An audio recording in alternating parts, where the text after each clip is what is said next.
Բարև ձեզ, ես Նժդե Փիրումյանն եմ, քիչ անց կպատմեմ շատ հետաքրքիր պատմություն։ Կահիրե, Եգիպտոս, 2019 թվական։ Հնությունների ազգային թանգարանում բացարձակ լռությունը սառեցնում է օդը, երբ 4 տարեկան տղան մատնացույց է անում հնագույն պապիրուսը եւ արտասանում բառեր, որոնք ոչ ոք չէր սպասում լսել։ Այստեղ գրված է, որ Հիսուսը գաղտնի ընկեր է ունեցել, շշնջում է նա հստակ ձայնով, մինչդեռ ներկա հնագետները զգում են, թե ինչպես են մարմնով սարսուռ անցնում։ Այն, ինչին նրանք հիմա ականատես կլինեն, մարտահրավեր կնետի այն ամենին, ինչ նրանք հայտնի էին համարում մարդկության ամենակարևոր պատմության մասին։ Մատեո Էրնանդեսը 4 տարեկան է։ Նա ունի մեղրագույն աչքեր եւ միտք, որը գործում է ուրիշ կերպ, քան մյուսներինը։ 2 տարեկանում աուտիզմ ախտորոշմամբ փոքրիկ մեքսիկացին զարգացրել էր կպչուն հրապուրանք հնագույն խորհրդանիշների նկատմամբ։ Նրա մայրը, Ելենան, Գվադալախարայի համալսարանի պատմության պրոֆեսոր, կարծում էր, թե դա պարզապես խաղ է։ Երբ Մատեոն ժամերով իր տետրերում նկարում էր հիերոգլիֆների նմանվող խորհրդանիշներ, բայց ինչ-որ բան փոխվեց այդ մարտյան առավոտյան, երբ նրանք ընտանեկան արձակուրդի ժամանակ այցելեցին թանգարան։ Պապիրուսը հայտնաբերվել էր 6 ամիս առաջ Օքսֆորդի համալսարանի թիմի կողմից։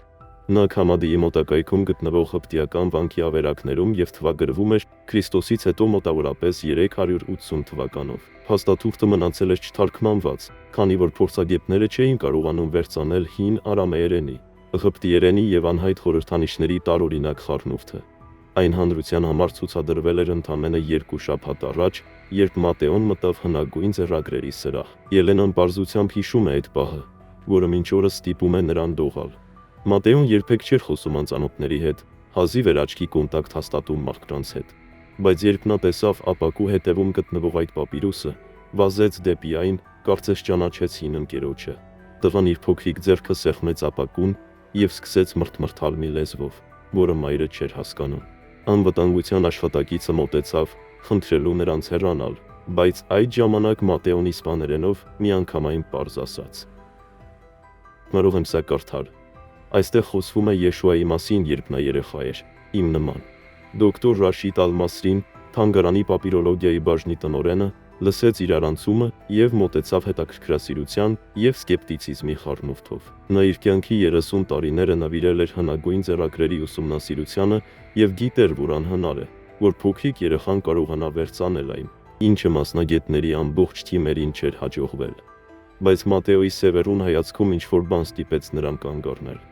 «Թողեք տղան խոսի», հրամայեց նա անվտանգության աշխատակցին հաստատուն ձայնով։ Այն, ինչ տեղի ունեցավ հետո, ընդմիշտ փոխեց ամեն ինչ։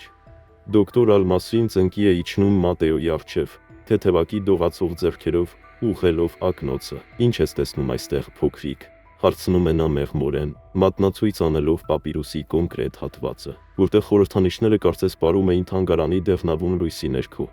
Մատեոն գլուխը թեքում է մի կողմ։ Դա բնորոշ ժեստ է, որը նա անում է ինֆորմացիան մշակելիս եւ սկսում է խոսել այնպիսի սահունությամբ, որը բոլորին քարացած է թողնում։ Այստեղ ասվում է, որ Եշուան 6 տարեկան էր, երբ Նազարեթում ծանոթացավ Էլիազար անունով մի տղայի հետ։ Էլիազարը հիվանդ էր եւ չէր կարողանում լավ քայլել։ Մյուս երեխաները ծաղրում էին նրան։ Մատեոյի ձայնը հանգիստ է, գրեթե մեխանիկական, կարծես քնելուց առաջ հեքիաթ է կարդում։ Ելենան զգում է, թե ինչպես է սիրտը ուժգին խփում կրծքին։ Նրա որդին նկարագրում է կոնկրետ տեսարաններ, այլ ոչ թե պարզապես պատահականորեն իդենտիֆիկացնում խորհրդանիշները։ Դոկտոր Ալ-Մասրին անհավատ հայացքներ է փոխանակում իր գործընկերների հետ, ովքեր հավաքվել էին շուրջը։ Դոկտոր Սամիրա Նագիբը, Օքսֆորդի թիմից, հնագույն ղպտիերենի փորձագետ, հանում է հեռախոսը եւ սկսում նկարահանել։ «Սա անհնար է», մրթմրթում է նա անգլերենով, բայց չի կարողանում աչքերը կտրել տղայից։ Մատեոն շարունակում է. «Նրա փոքրիկ մատը անտեսանելի գծեր է քաշում ապակու վրա, կարծես հետևում է մի քարտեզի, որը միայն ինքն է տեսնում։ Եշուան ասաց Էլիազարին, որ չտխրի։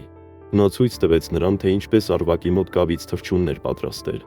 Այստեղ ջրի խորհրդանիշն է»։ Մատեոն ցույց է տալիս կոնկրետ նշան, որը փորձագետները իրենց գրառումներում նշել էին որպես անվերցանելի։ Իսկ այս մեկը այստեղ թռիչքի բառն է։ Եշուան փչեց կավե թռչունների վրա, եւ նրանք թռան, կարծես իսկական լինեին։ Էլիազարը ծիծաղեց առաջին անգամ երկար ժամանակ անց։ Ծանր լռություն է իջնում սրահում։ Այն, ինչ հենց նոր նկարագրեց Մատեոն, Գրեթե ճշգրտորեն համընկնում է Թովմայի մանկության պարականոն ավետարանի մի հատվածի հետ, տեքստ, որի մասին տղան երբեք չէր կարող իմանալ։ Բայց կա ավելին, ինչ-որ բան, որը ստիպում է դոկտոր Ալ-Մասրիին զգալ, թե ինչպես է դողն անցնում ողնաշարով։ Կոնկրետ մանրամասները, որոնք նշում է Մատեոն, Էլիազար անունը, Արվակը, հիվանդ երեխայի վիճակը, չեն հայտնվում հայտնի պարականոն ավետարաններից ոչ մեկում։ Ինչպես դու այդ ամենը գիտես, Մատեո, հարցնում է Ելենան։ Նրա ձայնը կոտրվում է հուզմունքից։ Տղան վերջապես հայացքը կտրում է պապիրուսից եւ նայում ուղիղ մորը այն մեղրագույն աչքերով, որոնք թվում է հնագույն իմաստություն են պարունակում։ Տարեժն են ասում ինձ, մայրիկ։ Ես կարող եմ լսել, թե ինչպես են նրանք խոսում։ Ես միշտ կարողացել եմ դա անել։ Դոկտոր Նագիբը արագ մոտենում է իր պլանշետով, ցույց տալով պապիրուսի կոնկրետ հատվածների բարձր որակի լուսանկարներ։ Մանուխ ես ասել մեզ, ինչ է նշանակում այս խորհրդանիշն այստեղ։ Հարցնում է նա մատնացույց անելով վերին անկյունում գտնվող մի նշան, որ ամիսներ շարունակ շփոթեցրել էր լեզվաբաններին։ Տղան նույնիսկ չի տատանվում։ Սա վկայի խորհրդանիշն է։ Նշանակում է, որ ինչ-որ մեկը տեսել է, ինչ է տեղի ունեցել, եւ գրի է առել դա, որպեսզի երբեք չմոռացվի։ Բայց ամենաշոկային բացահայտումը դեռ առջևում էր։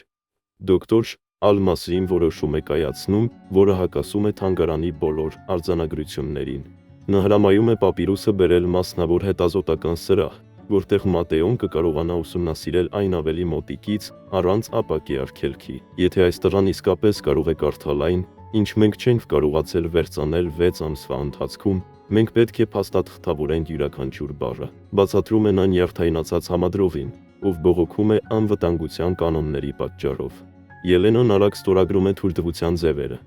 Նրա ձեռքերն այնքան ուժեղ են դողում, որ հազիվ է կարողանում բռնել գրիչը։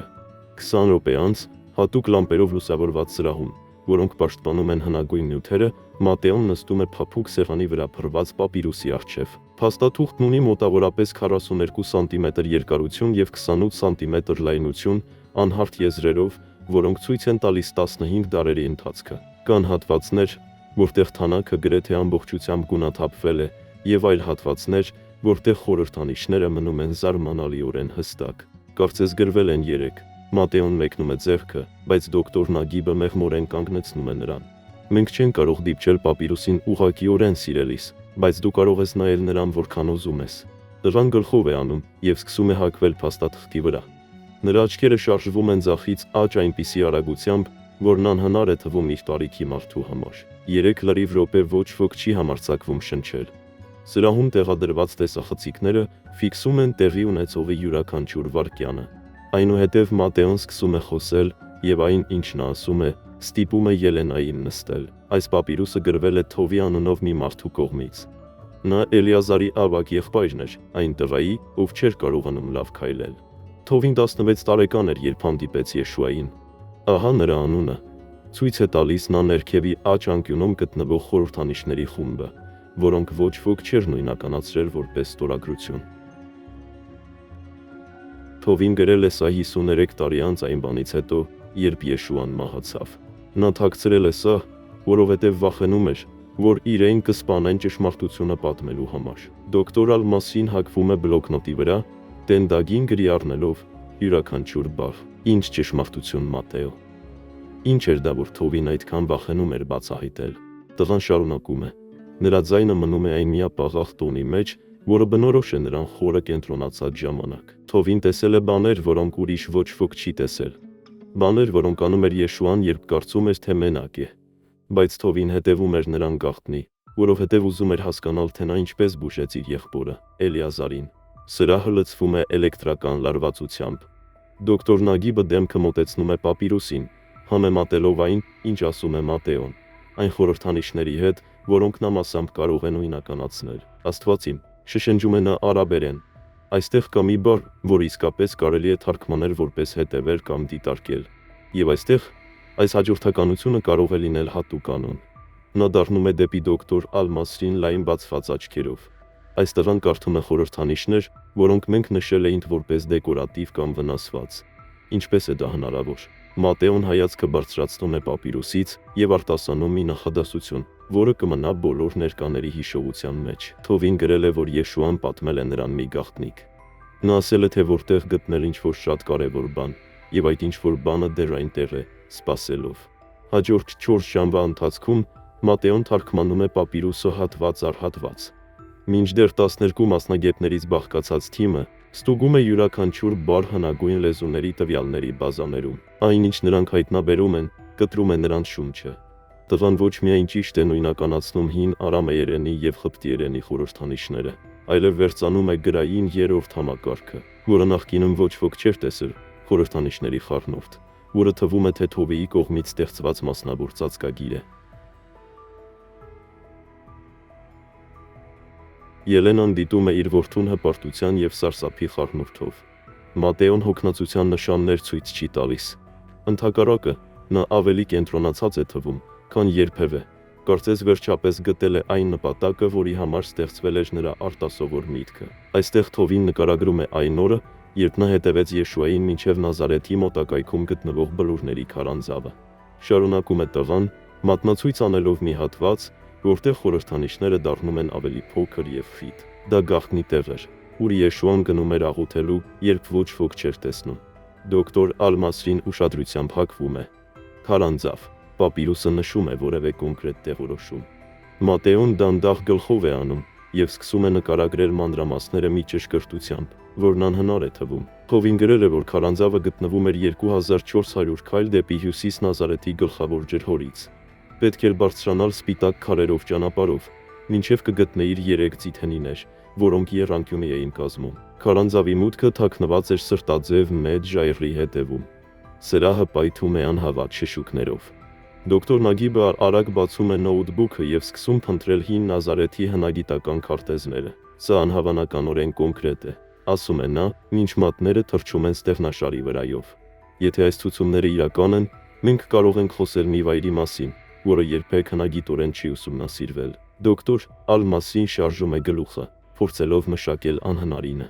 Տղաս, պապիրուսը ասում է, ինչ կար այդ քարանձավի ներսում, ինչ է տեսել Թովին։ Մատեոն մի պահ լռում է, նրա աչքերը վազում են փաստաթղթի վերջին հատվածով։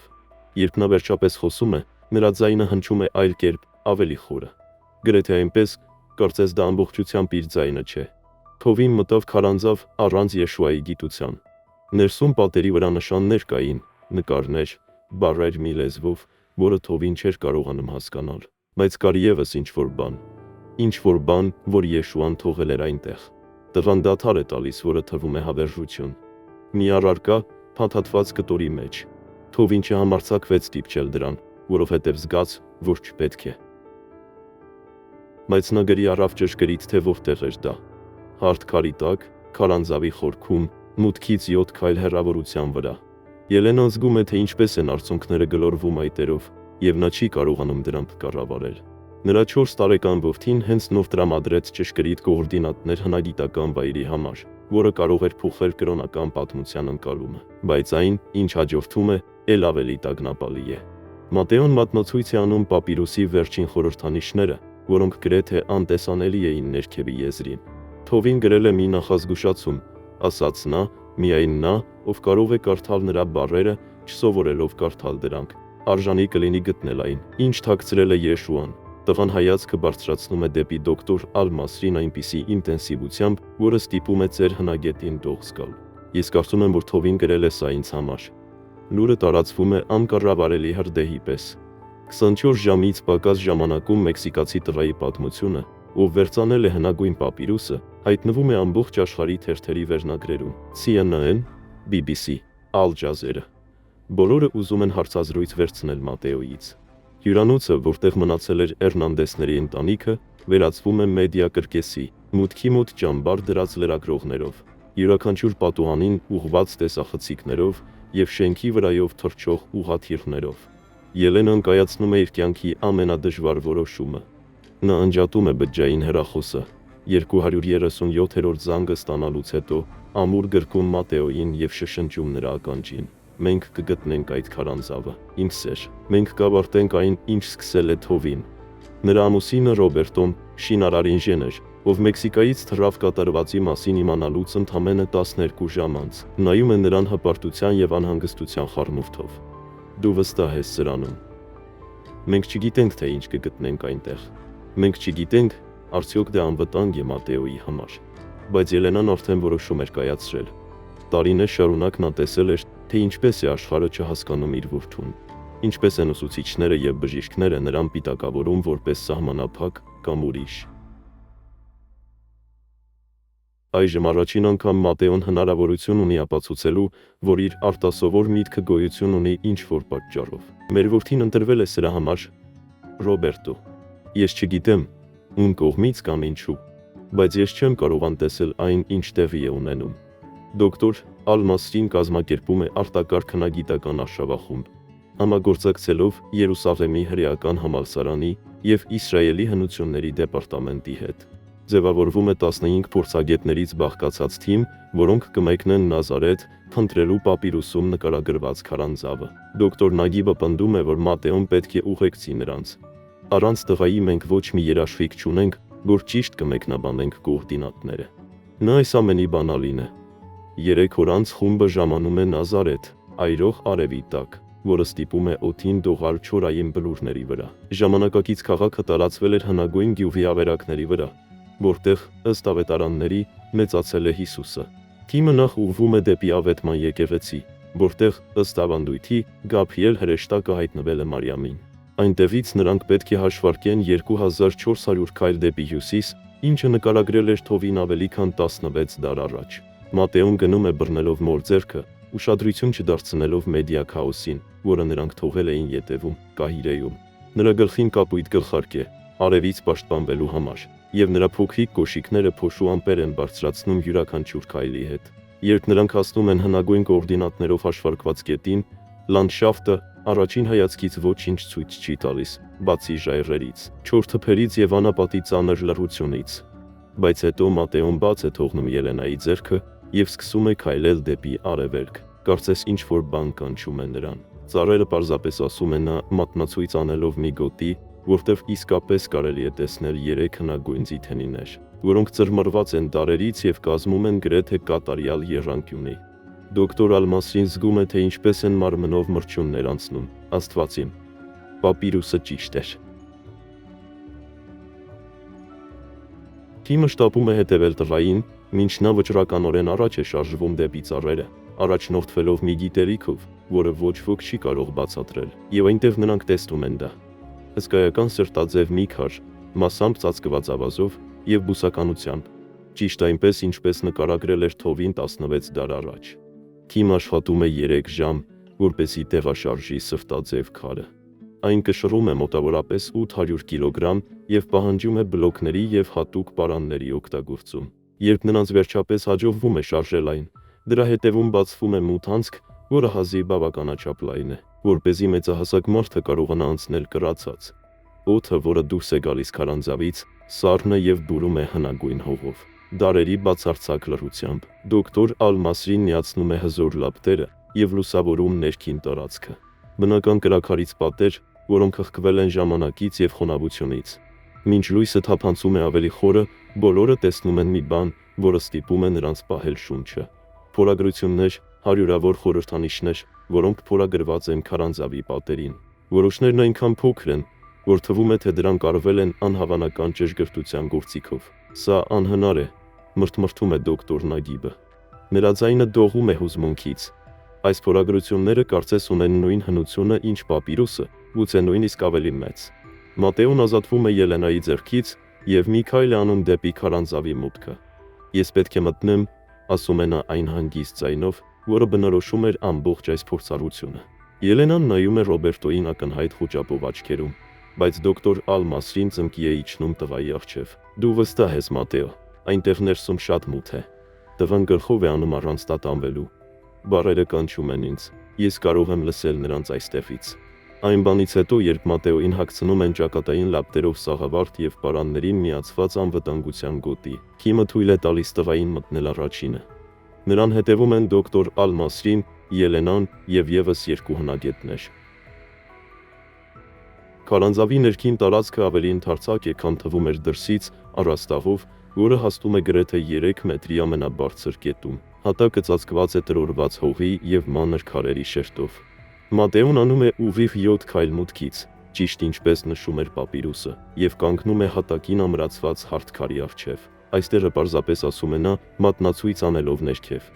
Քիմը սկսում է զգուշորեն փորել քարի շուրջը, փաստաթղթավորելով գործընթացի յուրաքանչյուր սանտիմետրը տեսախցիկներով և ճշգրիտ չափումներով։ Երբ նրանց վերջապես հաջողվում է բարձրացնել սալը, որն ունի մոտավորապես 60 սանտիմետրը 40-ի վրա չափսեր, բոլորը քարանում են։ Քարի տակ գտնվում է ուղղանկյուն փոս, որը փորված է կենդանի ժայռի մեջ։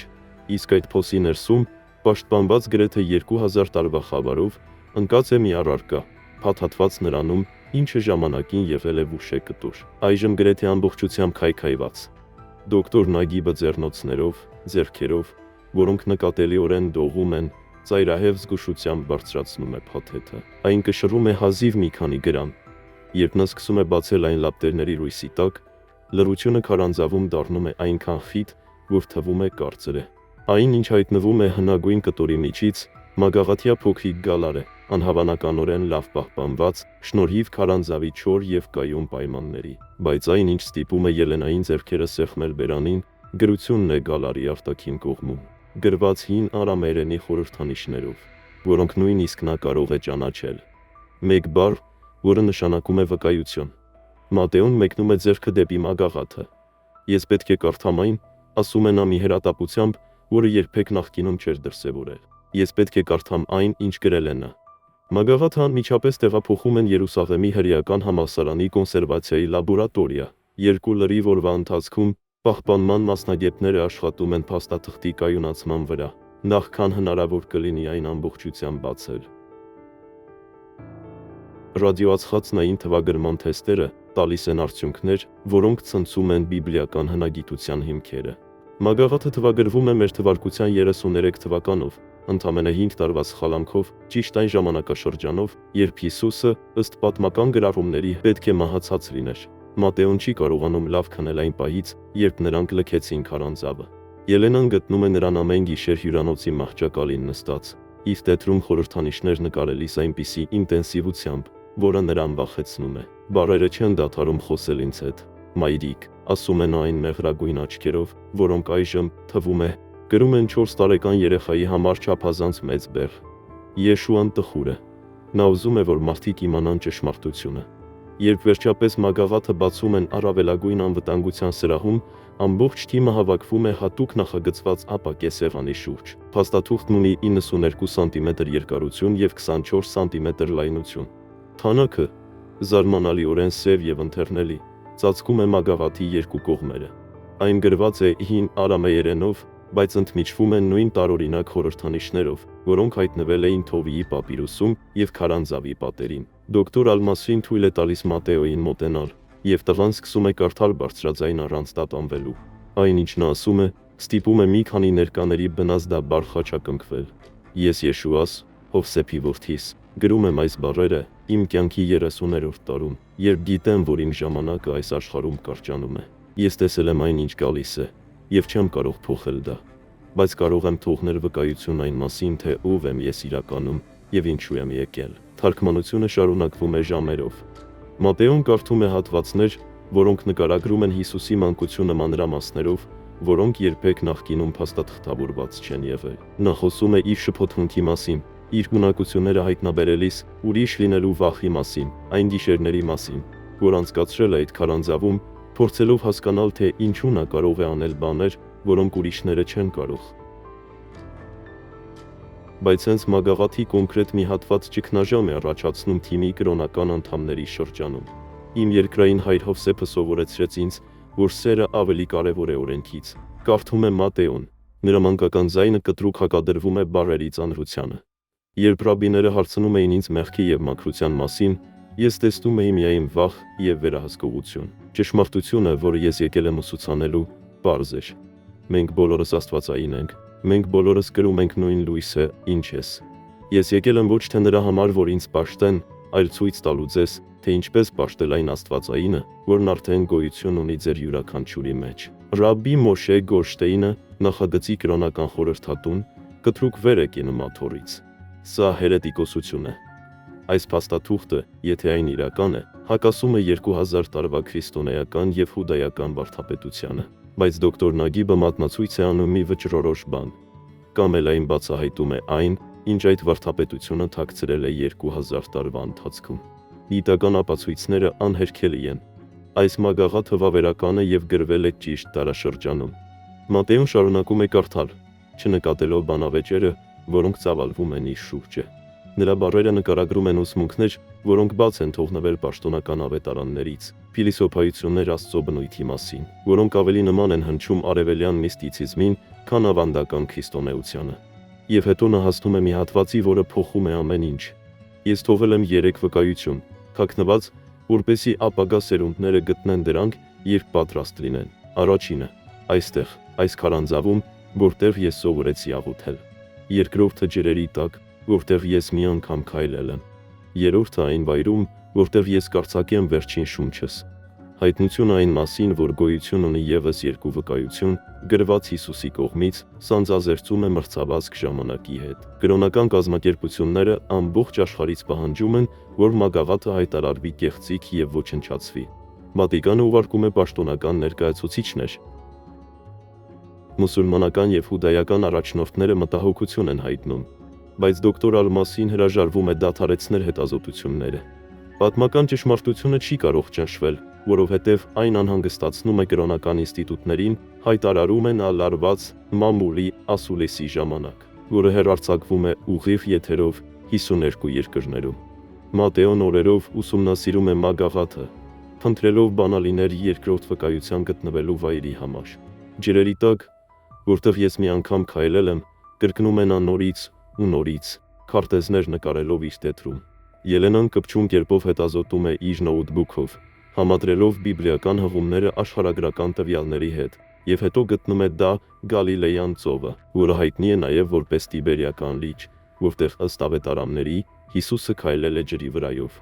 Բայց ծովը ունի 166 քառակուսի կիլոմետր մակերես, բացատրում է Ռոբերտոն, փորձելով լինել բանականության ձայնը։ Ինչպես մենք կգտնենք ինչ-որ կոնկրետ բան այնտեղ, ներքևում։ Մատեոն չի պատասխանում բառերով։ Դրա փոխարեն նա մատնացույց է անում մագաղաթի կոնկրետ մի հատված, որտեղ կա մի նկար, որը ոչ ոք նախկինում չէր նկատել։ Դա կոպիտ քարտեզ է, որը ցույց է տալիս այն, ինչ թվում է Գալիլեյան ծովի արևելյան ափը, խաչի տեսքով նշումով այն վայրի մոտ, որն այսօր կլիներ Կուրսի քաղաքը։ Թիմը մեկնում է Իսրայելի հյուսիս 3 օր անց։ Պրոֆեսիոնալ ջրասուզակների խումբը, որը մասնագիտացած է ստորջրյա հնագիտության մեջ, միանում է արշավախմբին։ Գալիլեյան ծովը քաղցրահամ լիճ է, 43 մետր առավելագույն խորությամբ, բայց տեսանելիության պայմանները կարող են բարդ լինել նստվածքի պատճառով։ Ըստ կոորդինատների, որոնք Մատեոն դուրս էր բերել մագաղաթից, երկրորդ վկայությունը պետք է գտնվի ափից մոտավորապես 200 մետր հեռավորության վրա, մի տարածքում, որտեղ խորությունը կազմում է մոտ 25 մետր։ Առաջին սուզումը արդյունք չի տալիս, երկրորդը նույնպես, եւ երրորդը։ 6 օրվա ինտենսիվ որոնումներից հետո թիմը սկսում է կորցնել հույսը, բայց Մատեոն մնում է անդրդվելի։ Ամեն առավոտ նա նստում է լճի ափին, ոտքերը ջրի մեջ, կարծես նշանի սպասելով։ Ելենան դիտում է նրան հեռվից, ինքն իրեն հարց տալով, արդյոք նա իր որդուն շատ հեռու չի տարել, արդյոք թույլ չի տվել այդ մոլուցքին կլանել իրենց կյանքը։ Եվ հետո, 7-րդ օրվա երեկոյան, տեղի է ունենում մի բան, որը ոչ ոք չի կարող բացատրել։ Մատեոն նստած է ափին, ինչպես միշտ, բայց հանկարծ վեր է կենում եւ սկսում է քայլել դեպի ջուրը։ Մատեո, ոչ, գոռում է Ելենան, վազելով դեպի նա, բայց տղան կանգ չի առնում։ Նա գնում է ուղիղ դեպի լիճը, մինչև ջուրը հասնում է նրա գոտկատեղին, հետո կրծքին։ Եվ հենց այն պահին, երբ Ելենան պատրաստվում է նետվել նրա հետևից, Մատեոն կանգ է առնում եւ մատնացույց անում ներքև։ Այստեղ, ասում է նա այն հանգիստ ձայնով, որը ծանոթ էր դարձել։ Ճիշտ այստեղ ներքևում։ Ջրասուզակը շտապում է նշել այն կետի ճշգրիտ կոորդինատները, որտեղ կանգնած է Մատեոն։ Երբ նրանցից մեկը իջնում է սոնարային սարքավորումով, նրա ձայնը դուրս է գալիս ռադիոկապից բացարձական վստահությամբ։ Այստեղ ինչ-որ բան կա։ Արհեստական կառույց։ Կարծես թե դա կմփված քարե արկղ է կամ կոնտեյներ, թաղված 1 մետր նստվածքի տակ։ Անհնարինի բացահայտումը հենց նոր դարձավ ավելի անհնարին։ Քարե կոնտեյների դուրսբերումը խլում է 48 ժամ տքնաջան աշխատանք։ Այս արկղը, որը փորված է սև բազալտից, Գալիլեայի տարածաշրջանում տարածված հրաբխային նյութից, ունի 35 սանտիմետր երկարություն, 20 սանտիմետր լայնություն եւ 15 սանտիմետր խորություն։ Այն կնքված է խեժի եւ մեղրամոմի խառնուրդով, որը մնացել էր հերմետիկ գրեթե 2000 տարի։ Երբ վերջապես այն դուրս են բերում մակերես և տեղադրում պաշտպանված աշխատանքային սեղանի վրա, բոլորը տեսնում են, որ կափարիչի վրա կան գրություններ։ Նույն տարօրինակ խորհրդանիշները, որոնք վերծանում էր Մատեոն։ Տղան մոտենում է դեռևս թաց մազերով լճից և կարդում է առանց տատանվելու։ Նրա համար, ով լսում է անձայն բառերը,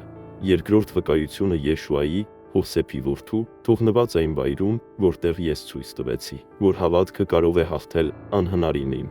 Ելենան ամուր գրկում է իր որդուն։ Արցունքները հոսում են նրա այտերով։ Նրա փոքրիկը հենց նոր հաստատեց, որ այս արկղը տեղադրվել է այնտեղ հենց Հիսուսի կողմից։ Կոնտեյների բացման գործընթացը իրականացվում է Երուսաղեմի լաբորատորիայում, բոլոր հնարավոր նախազգուշական միջոցներով։ Երբ նրանց վերջապես հաջողվում է քանդել հնագույն կնիքը, օդը, որը դուրս է գալիս, բուրում է զմուրսով և համեմունքներով, բաղադրիչներ, որոնք հնում օգտագործվում էին կարևոր փաստաթղթերի պահպանման համար։ Ներսում գտնվում է ևս մեկ մագաղաթ։ Այս մեկը փաթաթված է մետաքսի մեջ, որը ներկված է ծիրանագույն։ Շքեղություն, որը միայն ամենահարուստները կարող էին թույլ տալ իրենց այդ դարաշրջանում։ Նաև կա ևս ինչ-որ բան, որը ստիպում է բոլորին պահել շունչը։ Փայտե փոքրիկ առարկա, մթնած ժամանակից, թռչունի տեսքով։ Ճիշտ այնպես, ինչպես կավե թռչունները, որոնք ըստ օրիգինալ մագաղաթի Հիսուսը ստիպում էր թռչել Էլիազարի համար։ Մատեոն մեկնում է դողացող ձեռքը դեպի փայտե թռչունը և զգուշորեն վերցնում այն։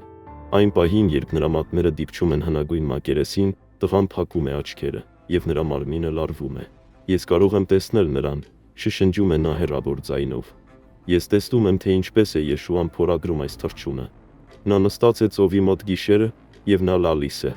Նա վախենում է նրանից, ինչ պետք է տեղի ունենա, բայց գիտի, որ դա անհրաժեշտ է։ Ելենան փորձում է մոտենալ, բայց դոկտոր Ալ-Մասրին նշան է անում նրան սպասել։ Տեղի է ունենում ինչ-որ արտասովոր բան։ 3 լրիվ րոպե Մատեոն մնում է անշարժ, փակ աչքերով, բռնած փայտե թռչունը։ Երբ վերջապես նա բացում է աչքերը, արցունքները հոսում են նրա այտերով։ Նա գիտեր, որ ես կգամ, ասում է նա կտրտված ձայնով։ Եշուան գրել է այս վկայությունները ինձ նման մեկի համար, մեկի, ով կարող էր կարդալ, չսովորելով, մեկի, ում միտքը աշխատում է ուրիշ կերպ։ Նա ասաց, որ միայն այդպիսի մարդը կկարողանա հասկանալ ամբողջական ճշմարտությունը, թույլ չտալով վարդապետություններին և ինստիտուտներին աղավաղել այն։ Երկրորդ մագաղաթը պարզվում է էլ ավելի անկեղծ, քան առաջինը։ Այն պարունակում է մանրամասն ուսմունքներ կարեկցանքի, ներման և մարդկային տառապանքի բնույթի մասին, որոնք արտասովոր կերպով հիշեցնում են բուդդայական փիլիսոփայությունը։ Այն, ինչ պատմաբանները գիտեն, Հիսուսը կարող էր սովորել իր կյանքի կորսված տարիների ընթացքում, որոնց մասին գրառումներ չկան ավետարաններում, բայց ամենաշոկային մասը գալիս է փաստաթղթի վերջում։ Երրորդ և վերջին վկայությունը գտնվում է այնտեղ, որտեղ ամեն ինչ կավարտվի ինձ համար։ Այն ժայռի տակ, որտեղ ես կթափեմ իմ արյունը վերջին անգամ։ Այնտեղ ես թողել եմ ամենակարևոր բառերը։ Նրանք, որոնք կփոխեն ամեն ինչ, ինչ մարդկությունը կարծում է, թե գիտի մահվան, տառապանքի և իմ զոհաբերության իրական նպատակի մասին։ Միայն նա, ով գտել է առաջին երկու վկայությունները, արժանի կլինի գտնել երրորդը։ Մատեոն հայացքը բարձրացնում է Ելենայի վրա վճռականությամբ, որը երբեք նախկինում չէր դրսևորել։ Մենք պետք է գնանք Երուսաղեմ, մայրիկ։ Մենք պետք է գնանք Գողգոթա։ Երուսաղեմը դիմավորում է թիմին փոթորկով և վեճերով։ Հազարավոր ցուցարարներ շրջապատում են Սուրբ Հարության տաճարը, որտեղ, ըստ քրիստոնեական ավանդույթի, Հիսուսը խաչվել է և թաղվել։ Ոմանք գոռում են, որ Մատեոն Աստծո պատգամաբերն է, մյուսները անվանում են նրան հայհոյիչ։ Իսրայելական ոստիկանությունը սահմանում է անվտանգության պարագիծ, մինչ հնագիտական թիմը այժմ հատուկ ջոկատայինների ուղեկցությամբ մտնում է քրիստոնեության ամենասուրբ վայրը։ Գողգոթան, որը նաև հայտնի է որպես Կալվարիա, փոքրիկ ժայռոտ բլուր է, որն այժմ պարփակված է եկեղեցու ներսում։ Մատեոն քայլում է ուղիղ դեպի պաշտվող ժայռը, անտեսելով ոսկյա զարդարանքներն ու խորանները, որոնք կառուցվել են դրա շուրջը։